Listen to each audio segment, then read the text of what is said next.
News 16 Kerala. ഇസ്രായേലിലേക്ക് 200-ലധികം റോക്കറ്റുകൾ വിക്ഷേപിച്ച് Hezbollah. ഇസ്രായേലിലേക്ക് 200-ലധികം റോക്കറ്റുകൾ വിക്ഷേപിച്ച് Hezbollah. 9 മാസത്തിനിടെ ഏറ്റവും വലിയ ആക്രമണം ലബനാനിൽ നിന്ന് ഇസ്രായേലിലേക്ക് 200 മുകളിൽ റോക്കറ്റുകൾ വിക്ഷേപിച്ചതായി ഹിസ്ബുള്ള. സൈനിക കേന്ദ്രങ്ങൾ ലക്ഷ്യമാക്കിയാണ് വ്യാഴാഴ്ച ആക്രമണം നടത്തിയത്. ബുധനാഴ്ച ഹിസ്ബുള്ളയുടെ സീനിയർ കമാൻഡർ മുഹമ്മദ് നിമാഹ് നാസർ കൊല്ലപ്പെട്ടിരുന്നു. ഇതിന് മറുപടിയായിട്ടായിരുന്നു ആക്രമണം. 9 മാസത്തിനിടെ കൊല്ലപ്പെടുന്ന ഹിസ്ബുള്ളയുടെ 3ാമത്തെ ഉന്നത ഉദ്യോഗസ്ഥനാണ് നാസർ.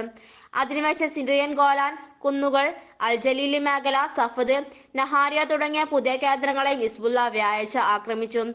കദ്യൂഷ റോക്കറ്റുകൾ ഉപയോഗിച്ചായിരുന്നു ആക്രമണം. കൂടാതെ ബുർഖാൻ മിസൈൽ ഉപയോഗിച്ചും ആക്രമണം നടത്തിയതായി ഹിസ്ബുള്ള അറിയിച്ചു. ഒക്ടോബർ 7-ന് ശേഷം ഹിസ്ബുള്ള നടത്തുന്ന ഏറ്റവും വലിയ ആക്രമണമാണിത്. സംഭവത്തിൽ വടക്കൻ ഇസ്രായേലിലെ 2 വനിതകൾക്ക് പരിക്കേറ്റതായി ഇസ്രായേലി ആരോഗ്യ സംഘം അറിയിച്ചു. വടക്കൻ മേഖലയിലെ 20 മിനിറ്റിടെ 7 അപായ സൈറനുകൾ മുടങ്ങിയതായും റിപ്പോർട്ടുകളുണ്ട്.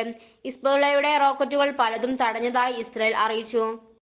അതേസമയം ഗോലാൻ കുന്നുകളിലും അൽ ജലീലിലുമുണ്ടായ ആക്രമണത്തിൽ ഒരു ഇസ്രായേലി സൈനികൻ കൊല്ലപ്പെടുകയും ഏതാനും പേർക്ക് പരിക്കേറ്റതായും ഇസ്രായേലി മാധ്യമങ്ങൾ റിപ്പോർട്ട് ചെയ്യുന്നു.